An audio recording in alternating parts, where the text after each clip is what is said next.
जो करते रहोगे भजन धीरे धीरे तो मिल जाएगा वो सजन धीरे धीरे।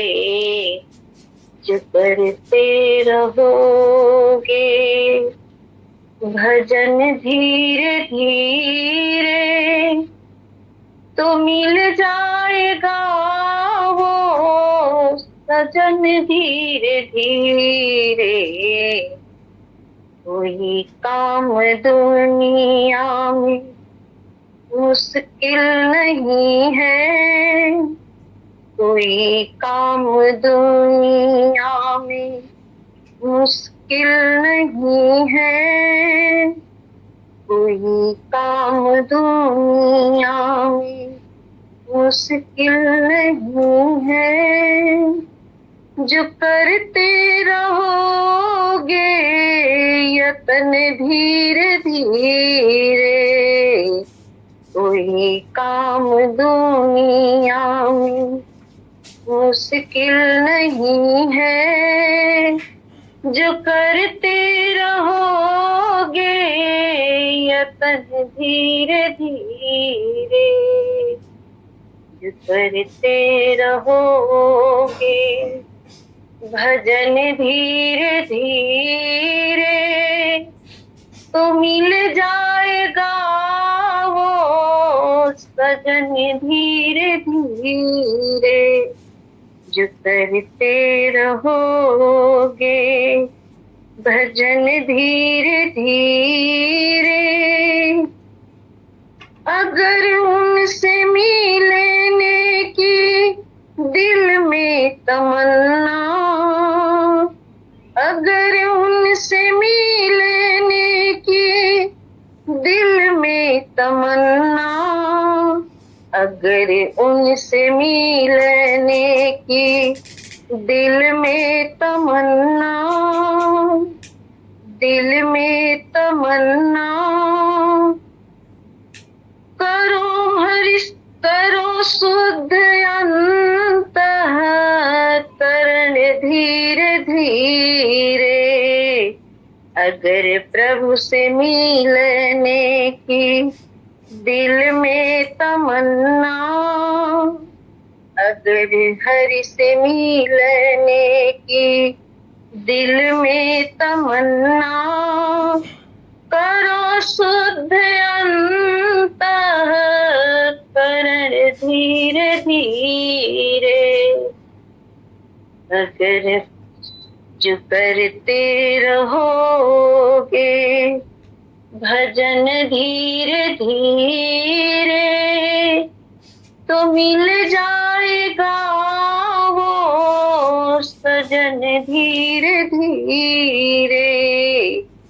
जो करते रहोगे करो प्रेम से भक्ति सेवा हरि की, करो प्रेम से भक्ति सेवा हरि की, करो प्रेम से भक्ति सेवा हरि की तो मिल जाएगा वो रतन धीरे धीरे। करते रहोगे भजन धीरे धीरे तो मिल जाएगा वो सजन धीरे धीरे। कोई काम दुनिया में मुश्किल नहीं है, कोई काम दुनिया में मुश्किल नहीं है, मुश्किल नहीं है। जो करते रहोगे यतन धीरे धीरे, करते रहोगे भजन धीरे धीरे करते रहोगे भजन धीरे धीरे तो मिल जाएगा वो सजन धीरे धीरे। फिर हरि से मिलने की दिल में तमन्ना, फिर हरि से मिलने की दिल में तमन्ना, जो करते रहोगे यतन धीरे धीरे करते रहोगे भजन धीरे धीरे, भजन धीरे धीरे, धीरे धीरे तो मिल जाएगा वो सजन धीरे धीरे। ओम। डॉक्टर साहब का पहला प्रश्न है, क्या भूत प्रेत नाम की कोई योनि होती है? पहले इस योनि का अर्थ समझो।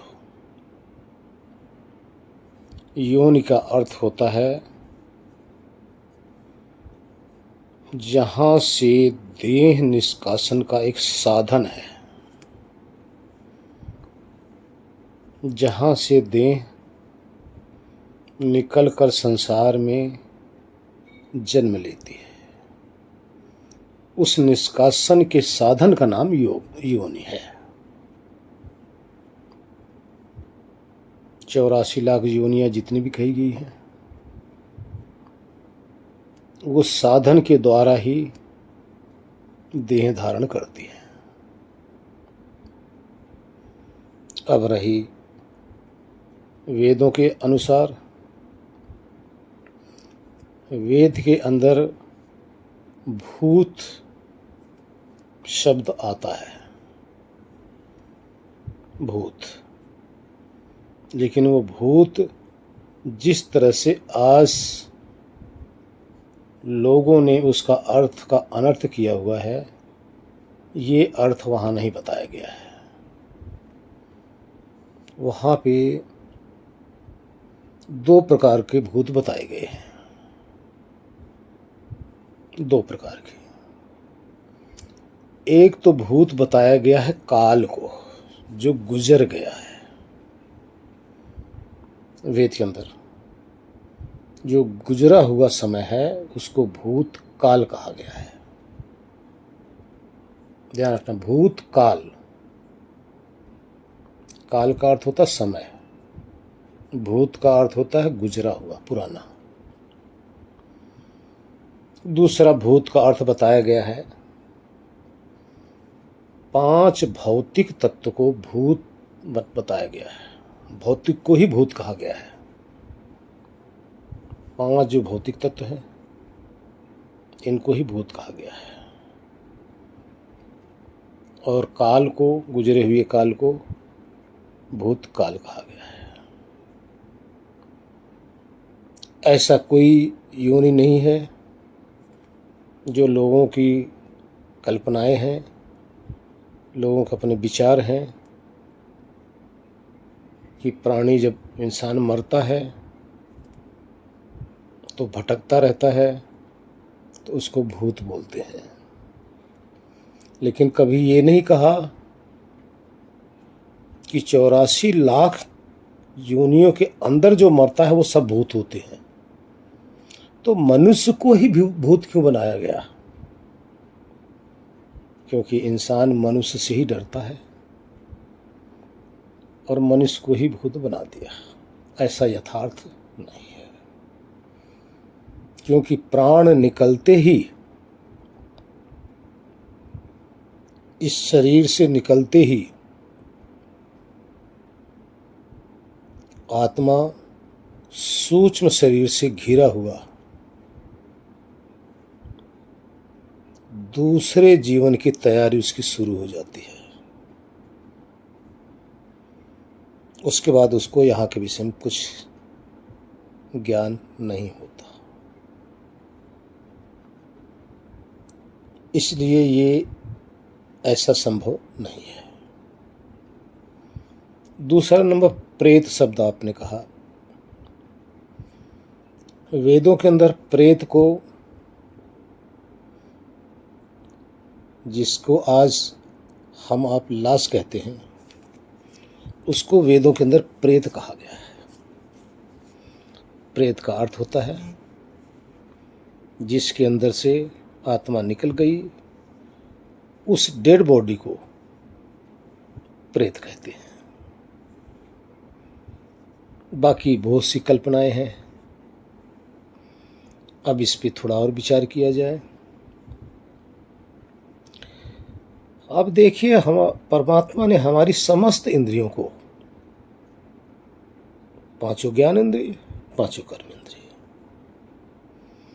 इनको बाहर की तरफ खुला हुआ बनाया हुआ है। बाहर की तरफ समस्त इंद्रियां, पांचों ज्ञान इंद्रिय, पांचों कर्म इंद्रिय, ये बाहर कार्य करती हैं, यानी अपने से बाहर की तरफ, भौतिक तत्वों की तरफ जाकर कार्य करती हैं, अंदर की तरफ आकर कार्य नहीं करती। इसका प्रमाण कैसे है? इसका प्रमाण यह है कि आंख छोटे से छोटे राई से लेकर सूरज तक को तो देख सकती है, पहाड़ों को भी देख सकती है, दिखा सकती है नहीं, लेकिन अपने आप को देखने में या दिखाने में असमर्थ है। इसी तरह से हमारी समस्त इंद्रियां भौतिक तत्वों तक उनकी पहुंच है और बाहर की तरफ परमात्मा ने खुला बनाया है। कोई इंद्रिय ऐसी नहीं है जो आत्मा की तरफ जाती हो, क्योंकि कोई भी इंद्रिय यदि अगर ऐसी होती तो इंद्रिय के द्वारा ही आत्मा का साक्षात्कार हो जाता, लेकिन ऐसा है नहीं। इस तरह से देखने में नहीं आता, क्योंकि प्रत्यक्ष को ही प्रमाण की आवश्यकता, प्रत्यक्ष को प्रमाण की आवश्यकता नहीं होती। अब बात आती, पहले विषय चल रहा था आप लोगों का। देखिए, जब आप लोग निद्रा में चले जाते हो तो इसका अर्थ क्या है कि इंद्रियां खत्म हो गई? नहीं, कोई ऐसी इंद्रिय नहीं है जो समाप्त हुई है। सभी इंद्रियां विद्यमान हैं, लेकिन उस समय होता क्या है? आत्मा ने ही इंद्रियों का संग छोड़ दिया। जिस जिस इंद्रियों का संग आत्मा छोड़ता है, उस इंद्रिय के द्वारा जो होने वाला ज्ञान आत्मा तक नहीं पहुंच पाता।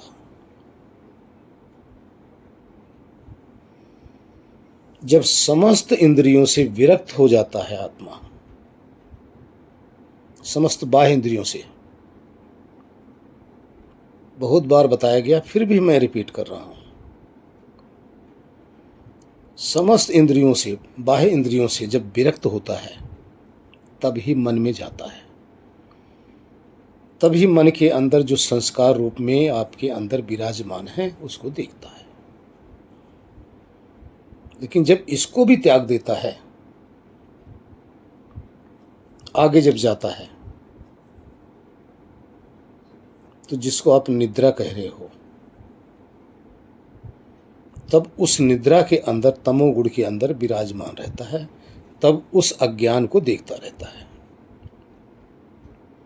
अब यहां अर्थ हुआ कि आत्मा ने अब मन को भी त्याग दिया है। इसी तरह से जब किसी को मूर्छा आता है, तब भी समस्त इंद्रियों को त्याग के उस स्थिति में जाता है। इसी तरह से जब किसी की समाधि लगती है, तब आत्मा समस्त इंद्रियों को त्याग कर अपने स्वरूप में ठहरता है। यहां बात को समझिए, आत्मा कोई एक पदार्थ है, ध्यान रखना, एक पदार्थ है, एक तत्व है, स्वतंत्र तत्व है, कोई परतंत्र सत्ता नहीं है, वो स्वतंत्र तत्व है,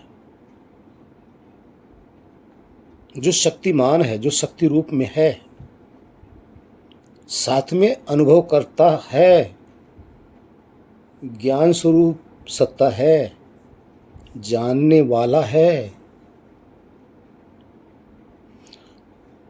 उसके अंदर कुछ प्रवेश नहीं करता। भौतिक तत्व, ध्यान रखना, भौतिक तत्व, कोई तत्व उसके अंदर प्रवेश नहीं करता, क्योंकि अति सूक्ष्मांतर है। आपका मन अति सूक्ष्म है, बुद्धि उससे भी सूक्ष्म है, लेकिन आत्मा सूक्ष्म अति सूक्ष्म है। इस कारण से कोई भी भौतिक पदार्थ, कोई भी चीज आत्मा के अंदर प्रवेश नहीं कर सकता। एक विज्ञान के अनुसार समझिए, कोई भी स्थूल तत्व के अंदर सूक्ष्म तत्व ही प्रवेश करेगा, स्थूल के अंदर कोई भी उससे स्थूल तत्व प्रवेश नहीं कर सकता। एक वैज्ञानिक थ्योरी है। तो इसलिए आत्मा के अंदर ये भौतिक तत्व कोई प्रवेश नहीं कर सकते, इसलिए आत्मा अविनाशी कहा जाता है। समझो इस बात को, अविनाशी का अर्थ क्या है? जिसका विनाश नहीं हो सकता। क्यों विनाश नहीं हो सकता? ये कारण है भाई कि उसके अंदर कोई भी आग में इतना सामर्थ्य नहीं, इतना आग स्थूल है, आत्मा इतना सूक्ष्म है कि ये स्थूल अग्नि आत्मा के अंदर प्रवेश नहीं कर सकती, इसलिए आत्मा का विनाश अग्नि नहीं कर सकती। जल स्थूल है, आत्मा अति सूक्ष्म है, इसलिए जल उसके अंदर प्रवेश ही नहीं कर सकता, इसलिए उसका नाश कैसे होगा? कोई भी यंत्र ऐसा नहीं है जिससे आत्मा को काटने लग जाओ तो कट जाए। क्यों?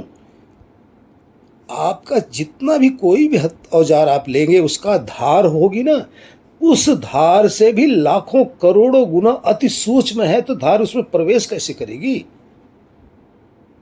किस कारण से वो कट सकता है?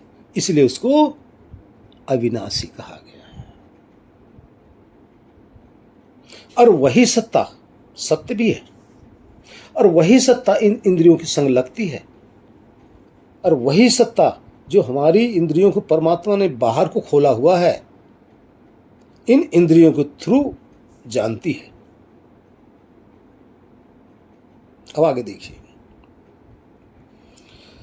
जब आप गाढ़ निद्रा में जब चले जाते हो, आपको क्यों नहीं सुनाई देता बाहर की चीज? क्यों नहीं दिखाई देता? क्या आंख गायब हो गई? क्या कान नहीं है? क्या त्वचा नहीं है? क्या नासिका नहीं है? क्या जीवा नहीं है? सब कुछ है, लेकिन आत्मा इससे परे चला गया, क्योंकि इससे जानने का सामर्थ्य तब है उसमें जब इसके संग लगा रहेगा। जब इससे दूर हो जाएगा तो ये यंत्र काम नहीं करते। यंत्र तभी काम करेंगे जब इसके संग वो जाननहारा लगेगा। जैसे आप बोलना चाहते हो, जब माइक होगा तभी आपकी आवाज़ बाहर जाएगी ना। माइक से आप दूर चले गए, फिर उस माइक से आपकी आवाज़ कैसे निकलेगी? इसी तरह से जो ये वाणी रूपी भूपी है ना, जब इसके संग रहेगा तभी इसमें से आवाज़ निकलेगी। आँख के संग रहेगा तभी इससे देख पाएगा। इसी तरह से इंद्रियों से जब असंग हो जाता है, मन से भी असंग हो जाता है, बुद्धि से भी असंग हो जाता है, जब अपने शुद्ध स्वरूप में अकेला रह जाता, इकलौता रह जाता है, जो बंधन रहित अवस्था है हमारी, उस बंधन रहित अवस्था में ही हमारा अपना ज्ञान हो पाता है। आगे देखिए, अब रही परमात्मा की बात। अब विचार करो, अब आपको इस सिस्टम के अंदर बांधा गया है नहीं। महसूस करो, आप इस सिस्टम के अंदर हो या नहीं हो, और आपको इस सिस्टम मिला कैसे? आप स्वतंत्र होते हुए इस सिस्टम के अधीन हो, इस सिस्टम में कैद हो। यही आपका कर्मों का परिणाम है। आप ऐसे स्वतंत्र सत्ता होते हुए भी सिस्टम के अधीन हो गए हो, यानी ये सिस्टम की वेड़ी आपके हाथ पांव में डाल दी गई है। क्यों? और जिसने ये बेड़ी आपको डाला है उसी को ईश्वर कहते हैं, उसी को परमात्मा कहते हैं, उसी को गॉड कहते हैं, उसी को अल्लाह खुदा आदि कहते हैं, उसी को एक ओंकार कहते हैं। कोई कहता है ईश्वर नाम की कोई चीज सत्ता ही नहीं है। नहीं होगी भाई, क्योंकि ईश्वर कोई व्यक्ति विशेष तो है नहीं। ईश्वर कोई व्यक्ति विशेष तो नहीं है। लेकिन जो कहता है ईश्वर है ही नहीं, जिस व्यवस्था के अंदर, जिस इसके अंदर जो ये सारी हथकड़ी आपके पास लगी हुई है, असहाय हो, आपकी हमारी दशा तो वो है जैसे उड़ते हुए तोते को पकड़कर पिंजरे के अंदर कैद कर दिया जाए, तो वो तोता आत्माराम हम आप ही हैं, और इस देह रूपी पिंजरे के अंदर कैद कर दिया गया, और जिसने कैद किया वही ईश्वर है।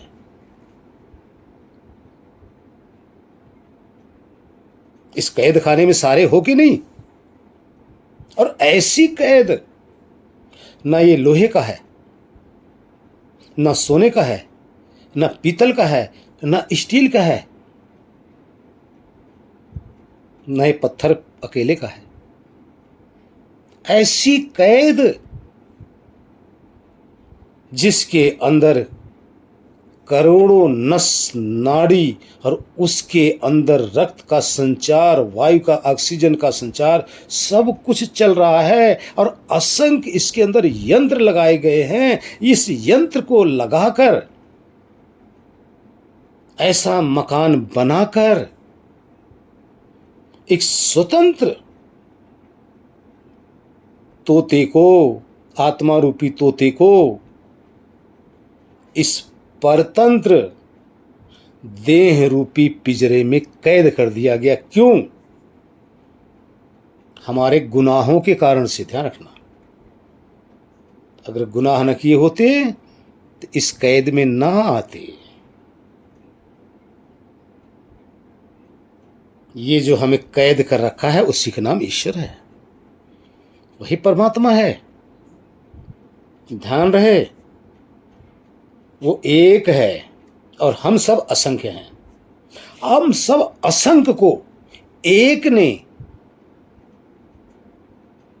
ऐसी ऐसी सब के लिए जेल बनाई है, और सब इसी जेल के अंदर कारागार में कैद है, और वही व्यवस्थापक है, उसी को ईश्वर कहा जाता है। उसको देह नहीं है। अगर उसके भी देह हो जाए तो वो भी कैद में आ गया,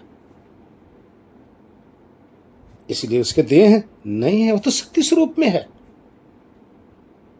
ध्यान रखो, एक बार किसी ने यही बात हमारे से प्रश्न किया कि ये एक परमात्मा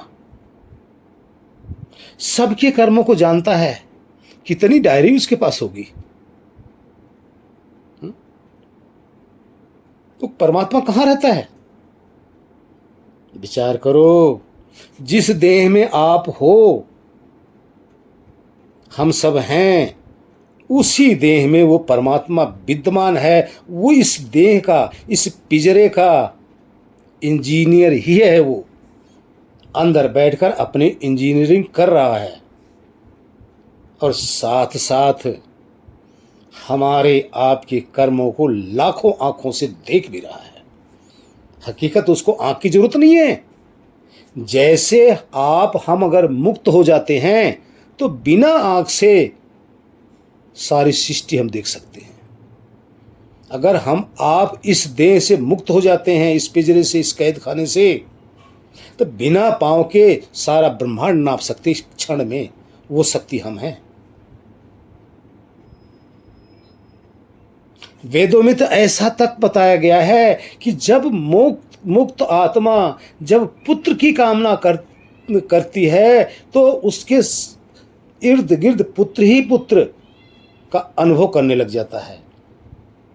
जब स्त्री की कामना करता है तो सर्वत्र स्त्री स्त्री की महसूस होने लग जाती है। ये तो मोक्ष के लिए बताया गया है। साथ ये भी कहा गया है मोक्ष की आत्मा ऐसी अनर्थ कामना कर भी नहीं सकता, लेकिन इतना शक्तिशाली, इतना पावर उसमें रहती है कि उसकी कामना यथार्थ की बनी रहती है, सत्य की बनी रहती है, आत्मज्ञान की ही बनी रहती है, परमानंद की ही बनी रहती है। इसलिए वो अनर्थ कामना करता ही नहीं। लेकिन फिर भी जो कामना करता है, बिना शरीर की उसकी समस्त कामना मोक्ष में पूर्ण हो जाती है। इस तरह जितने भी देहधारी हैं, जितने भी योनियां हैं, पहला नंबर तो सब योनि से पैदा होते हैं। पहले विषय था सभी योनि से पैदा होते हैं। योनि का अर्थ जहां से गर्भ निकलता है। अब आप देखिए, जितनी वनस्पति, वृक्ष वगैरह, फल वगैरह सब निकलते, ये भी एक योनियां हैं। कैसे आप परीक्षा करें, इसकी परीक्षा कर लो।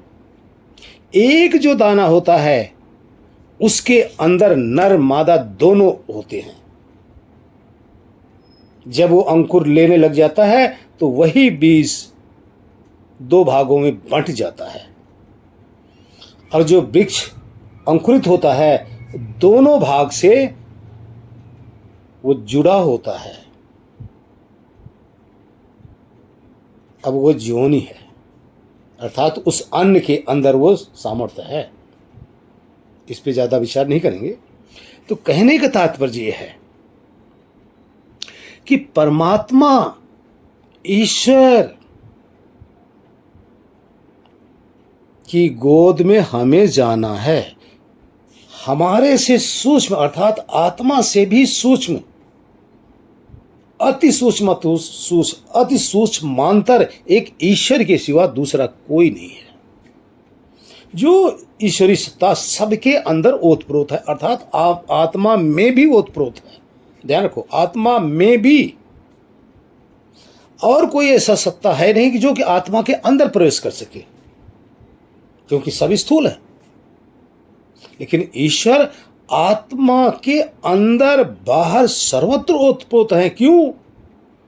कि आत्मा से भी अति सूक्ष्मांतर हैं। इसलिए आत्मा में ईश्वर ओतप्रोत हैं और बाहर भी ओतप्रोत हैं। इसलिए आत्मा के एक एक भाव को आत्मा सोचेगा बाद में, लेकिन उस ईश्वरी सत्ता को जो उसके अंदर ओतप्रोत है पहले उसको ज्ञान होता है। क्योंकि जैसे आत्मा ज्ञान स्वरूप है वैसे परमात्मा भी ज्ञान स्वरूप है। जैसे आत्मा समझता है वैसे परमात्मा भी समझते हैं। कोई कहता है परमात्मा दिखाई नहीं देता। अरे मूर्ख नर, तू कहां दिखाई देता? पहले आत्मा किसी ने देखा? आत्मा भी नहीं दिखाई देती और परमात्मा भी नहीं दिखाई देती। आत्मा भी देखता है और परमात्मा भी देखता है। आत्मा एक देशी है। जैसे आकाश के अंदर एक तिनका उड़ रहा है ना, पूरे आकाश में नहीं है, आकाश के एक अंश में है। उसी तरह से आत्मा रूपी तिनका इस आकाश रूपी ईश्वर के अंदर एक तिनके की तरह है, विद्यमान है। इसलिए आकाश एक तिनके को भी जान रहा है, तिनके के अंदर भी ओतप्रोत है। इसी तरह से ईश्वर इस आत्मा के अंदर भी ओतप्रोत है और आत्मा को भी जान रहा है। लेकिन अफसोस, इस आत्मा के अंदर परमात्मा है, आत्मा के बाहर भी परमात्मा है, लेकिन आत्मा नहीं जानता। क्यों नहीं जानता? यही इसकी अल्पज्ञता है। अल्पज्ञता का अर्थ है, इसका कोई अर्थ का अनर्थ न ले लें। अल्पज्ञता का अर्थ है थोड़ा ज्ञान रखने वाला, थोड़ा ज्ञान। और ईश्वर को कहते हैं सर्वज्ञता, अर्थात ईश्वर सर्वज्ञ हैं और हम सब अल्पज्ञ हैं। सर्वज्ञ के अर्थ पूरे ब्रह्मांड में कहाँ क्या हो रहा है, सब में जब ओतप्रोत है, सारा ज्ञान है। इसीलिए ध्यान रखो, आपका हमारा जो जीवन चल रहा है ना, इसी ईश्वर के आधार पर चल रहा है, इसी कर्मों के आधार पर हमारी आपकी सांसें चल रही हैं। ये ईश्वर को पता है, तभी एक दिन सांस बंद कर दी जाती है। अगर न पता हो तो हमारी आपकी सांस बंद कौन करेगा? हमें आपको इस संसार से, इस शरीर से अलविदा कौन करेगा? जिसको पता है कि बस इतने समय तक है, उस दिन अलविदा कर देता है। जिसको पता है हमारे वर्तमान का भी, फ्यूचर का भी, पास्ट का भी, जिसको भी पता है हमारे पास्ट का, वो हमारी शरीर, उस शरीर से निकालकर फ्यूचर के लिए नए शरीर की रचना करने लग जाता है। जिसको पता है हमारे कर्मों का, हमें आपको अपने कर्मों को पता नहीं है। इसलिए हम आप सर्वज्ञ कैसे हो गए? सर्वज्ञ का अर्थ ही यही होता है कि भूत को भी जानता है, प्रेजेंट को भी जानता है और पास्ट को भी, फ्यूचर को भी जानता है। तो हमारे सबको जानने वाला, तभी तो हमारे कर्मों का फल मिलेगा भाई। यदि हम कह दें नहीं, हमारे कर्मों का फल देने वाला कोई नहीं है, वो तो कर्म ही हमें फल देता है, मान लिया। कर्म क्या है? विचार करो, कर्म किसे कहते हो? आपने किसी को थप्पड़ मार दिया, हाथ से मारा और आप खुश हो गए, अब क्या होगा? आपका हाथ आपको फल देगा, या आपका मन आपको फल देगा, या उसके थप्पड़, जिसको थप्पड़ लगा वो फल देगा? इसमें से कोई फल देने वाला नहीं आपको, क्योंकि आप तो थप्पड़ मार के अपना फल लेना नहीं चाहते हो, नहीं लेना चाहते। और जिसको आप मारे हो वो असहाय है, फिर ये कौन फल देगा? ये कर्म तो जड़ पदार्थ है भाई। मिट्टी में हुआ है, हवा में हुआ, पानी में हुआ। हवा, पानी, अग्नि का सामर्थ्य ही नहीं है कि हमें फल दे दे। इसलिए कर्म स्वतः किसी को फल नहीं दे सकते, ये जड़ पदार्थ हैं भाई। लेकिन जिसको हमारे कर्मों का ज्ञात है कि हमने क्या किया है, वो समय पे हमें फल देता है। अब आप बताइए, हम इस देश को त्याग कर हम मर गए, किसको पता है और कैसे पता है कि हमें आगे हमें किसके शरीर में जाना है, या कौन से शरीर हमें मिलेगी? हमें पता है? आपको पता है? आत्मा निकलती है तो बेहोशी में पड़ी रह जाती है, बेहोश हो जाती है। उसको यही नहीं पता कि है हम हैं या नहीं, सब खत्म। गाढ़ निद्रा में, तमोगुण में, जैसे आज हम पड़े रहते हैं, खराटे ले रहे होते हैं, उस समय तो खराटे लेने का साधन भी खत्म हो जाता है शरीर, क्योंकि हमारे आप के पीछे वाले जला देते हैं, इंतजार नहीं करते। अब बोलो, कैसे जाओगे आप दूसरे शरीर के अंदर? कौन ले जाएगा? कर्म जड़ पदार्थ, जड़ है, और आप चेतन हो, आप बेहोश हो। आपको कौन दूसरी जगह ले जाकर, आपकी आंख बंद करके दूसरी जगह ले जाकर खोलेगा? वही ईश्वर है, वही परमात्मा है, वही गॉड है। सब जगह उसका सिक्का चल रहा है, इसलिए बहुत अधिक कहना भी उचित नहीं है। समय ज़्यादा हो रहा है, बहुत समय ले लिया। इस पे अगर कोई और होगा प्रश्न तो करेंगे। कोई दर्शन ऐसा नहीं है, 6 दर्शन का मैं मर्मज्ञ हूँ, अच्छी प्रकार से जानता हूँ। किसी दर्शन में ऐसा नहीं बताया गया है कि एक आत्मा समस्त शरीरों को धारण करता है। किसी उपनिषद में ऐसा नहीं बताया गया और गीता में भी नहीं बताया गया है। जहाँ ये बताया गया है कि एक आत्मा, वो ईश्वर के लिए कहा गया है।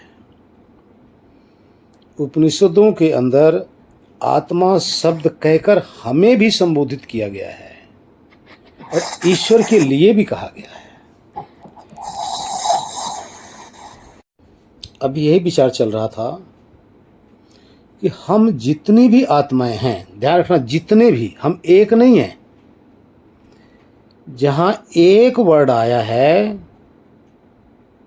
वो वेदांत दर्शन का विषय है, जिसको ब्रह्म सूत्र कहा गया है। ब्रह्म सूत्र के अंदर एक कहा गया है, लेकिन उस ब्रह्म सूत्र के अंदर इस जीवात्मा के लिए कोई भी सब्जेक्ट है, कोई भी कहीं भी कोई व्याख्या है ही नहीं। वो सिर्फ, क्योंकि वो विषय ही ऐसा है, ब्रह्म सूत्र सिर्फ ईश्वर का विषय है, सिर्फ ईश्वर के लिए ब्रह्म सूत्र बना हुआ है, जिसको वेदांत दर्शन कहते हैं। वहां सिर्फ सिर्फ सिर्फ ईश्वर की व्याख्या है। वहां आत्मा अर्थात जीवात्मा की तो कोई व्याख्या है ही नहीं। तो इसलिए लोगों ने ना समझी के कारण से जहां ईश्वर की व्याख्या हुई है, वहां हम जीवात्मा की व्याख्या कर बैठते हैं। इसीलिए कहीं भी वो चीज सत्य होती ही नहीं, सत्य अनुभव में आता ही नहीं। बाकी समस्त जितने भी 6 दर्शन हैं, सब में देहधारी को अलग, उस गॉड को अलग कहा है। दूसरा नंबर, एक अखंड रूप से जो सर्वव्यापी ईश्वर है, सबको धारण किया हुआ, ध्यान रखना, सबको, एक ही है जो सबको धारण किया हुआ है। और वो सब कौन है? विचार करो, अगर दूसरा ना होता तो शब्द आता ही ना।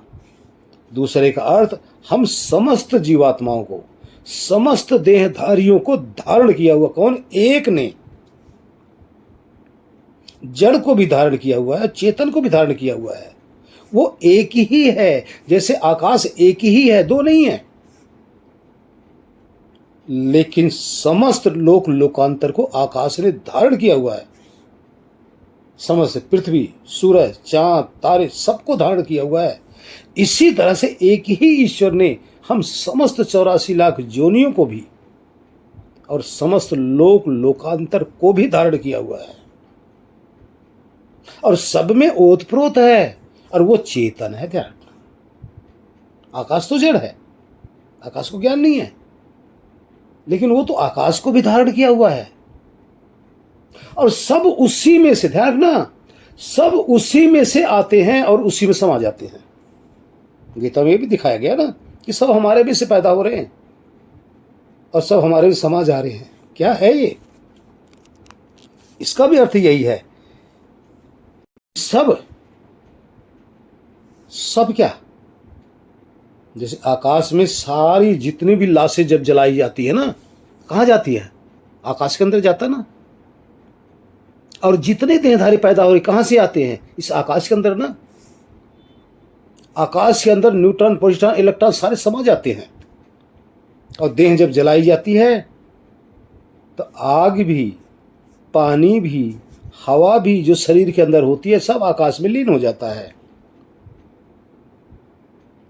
और उसी आकाश से जैसी आप हमारी शरीर को जलाएंगे तो इसमें से जो मिट्टी निकलेगी आकाश में चली जाएगी, धूल हो जाएगी, धुआं हो जाएगी ना। धुआं आपने देखा होगा लाश जलते हुए, उसमें से बदबू आती हुई आपने लाश को देखा जब जलती है, तो वो बदबू है क्या? उसके अंदर जो मिट्टी जल रही है ना, मिट्टी, पानी, जो ब्लड जल रहा है, उसी से बदबू आती है। वो सब आकाश के अंदर समा जाती है और इसी आकाश में से उसी लाश का दोबारा फिर सृजन होता है दूसरे शरीरों का। इसी तरह से सृष्टि चल रही है।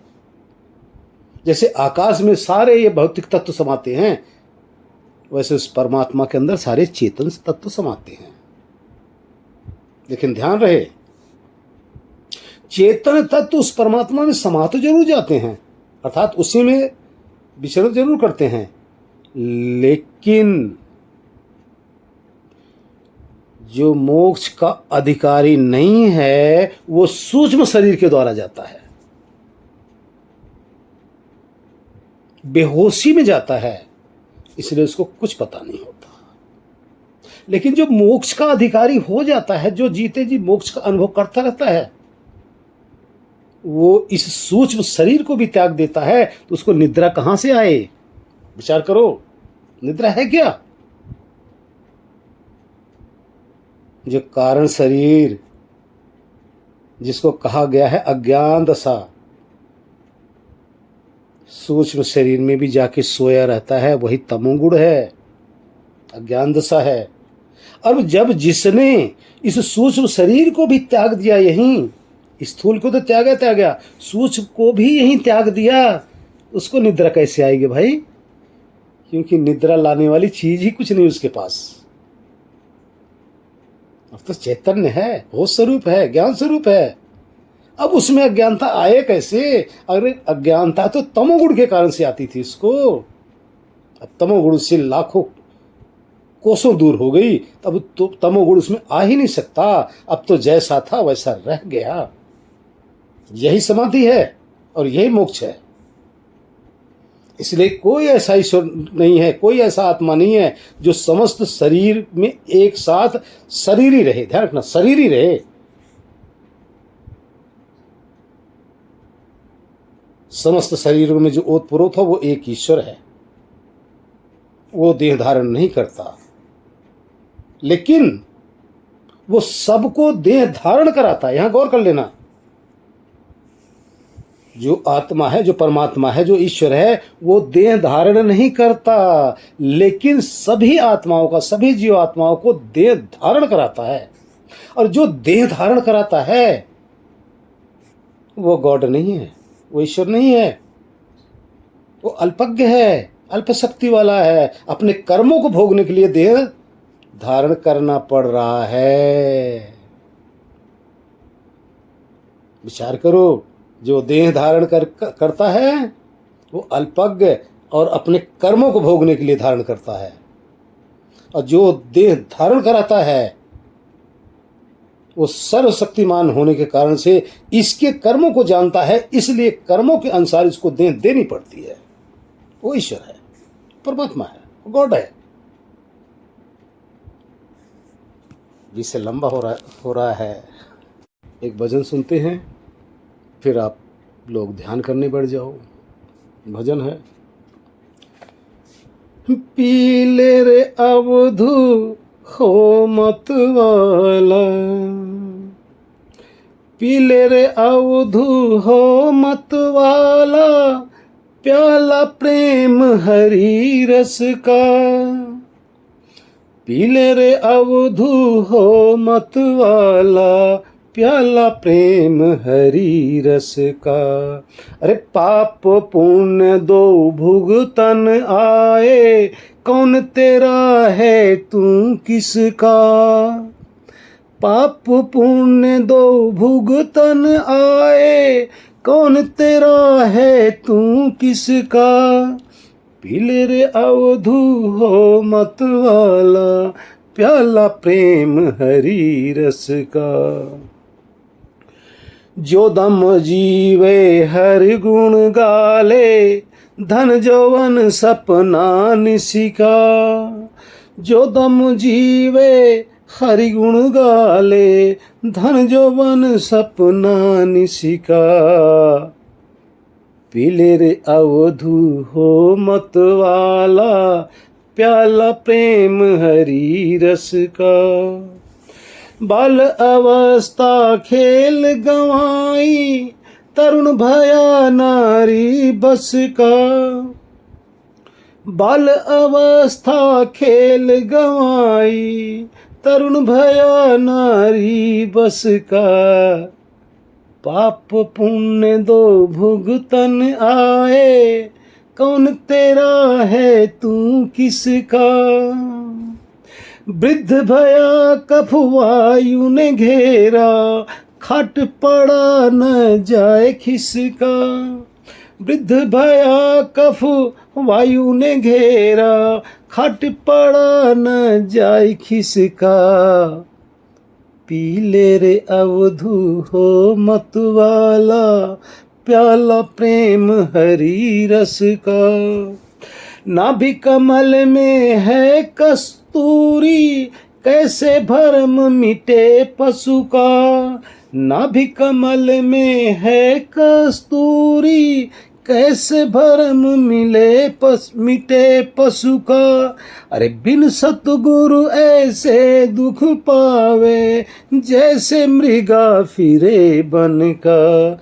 बिन सतगुरु ऐसे दुख पावे, जैसे मृगा फिरे बन का।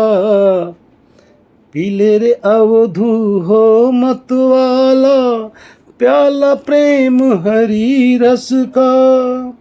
अरे लख 84 उबरन चाहो, छोड़ कामिनी का चस्का।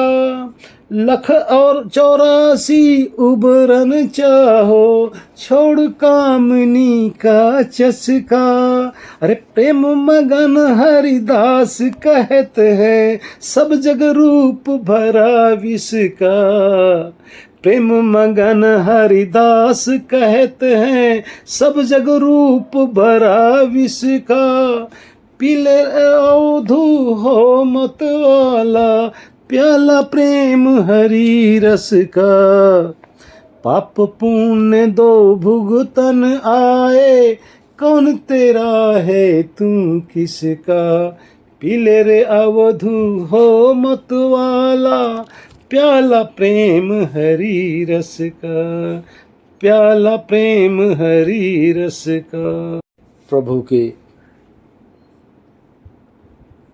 प्रेम में जब कोई पागल होता ना, अंदर से देखो एक रस निकलता है। कहा गया है वेदों के अंदर, ईश्वर के लिए रसो वैस है, वो एक रस है परमात्मा। ध्यान रखना, ईश्वर क्या है? रस है। ही रसम लब्धा आनंदी होती, यह आत्मा, ये देहधारी उस रस को प्राप्त करके आनंदित होता है। किसको? जो रस स्वरूप है। तो यहां क्या कह रहे हैं? उस हरि रस का प्याला पी लो भाई, हरि रस का। लेकिन वो प्याला मिले कैसे? प्रेम से भाई। उस प्रेम से जब हरि रस का प्याला पियोगे ना, तो मतवाले हो जाओगे भाई, मतवाले हो जाओगे। बाकी क्या रखा इस दुनिया में? पाप पुण्य दो ही तो भोगने के लिए आए हैं। इस संसार में ना मेरा कोई है, ना मैं किसी का हूं। जिस दिन पाप और पुण्य समाप्त होगा ना, ऐसा इस पिंजड़े से उड़ जाएंगे ना, तो देखते रह जाओगे, ढूंढते रह जाओगे। ना हम आपके रहेंगे, ना आप हमारे रहोगे। क्या मतलब रह जाएगा हमारा आपका? क्योंकि सबका यही हाल है। जिस दिन ये दोनों पाप पुण्य भोगे गए ना, उस दिन हता पता ठिकाना कोई किसी का नहीं खोज पाओगे भाई। कोई नहीं खोज सकता, क्योंकि हम आपको दे ही नहीं जाएंगे। हमें खुद को नहीं पता रहेगा अपना पता, मोबाइल नंबर भी नहीं मिलेगा आप लोगों को, हमारा कोई पता ठिकाना नहीं मिलेगा। क्योंकि जब तक देह के सहित हैं, तभी तक आप लोग हमारा हता पता ठिकाना ढूंढ सकते हो। देह से रहित होते ही निराकार हो गए भाई, विदेह हो गए। जब निराकार हो जाएंगे कोई किसी का नहीं खो सकता, लेकिन उस अवस्था में ये जो हरि का रस है उसी में समा जाएंगे, मस्त हो जाएंगे। और यही हम आप लोगों को भी कह रहे हैं, आज ही आप हरि रस में ईश्वर के प्रेम का प्याला पियो, उस हरि रस में डूबो भाई। क्या रखा है दुनियादारी में, मरना तो है ही है। जन्म तो सबने मरने के लिए ही तो लिया है, जानते ना, जीवित रहने के लिए नहीं, मरने के लिए जन्म मिला है। और एक दिन मरना ही है, मर जाना ही है, इस दुनिया से जाना ही जाना है।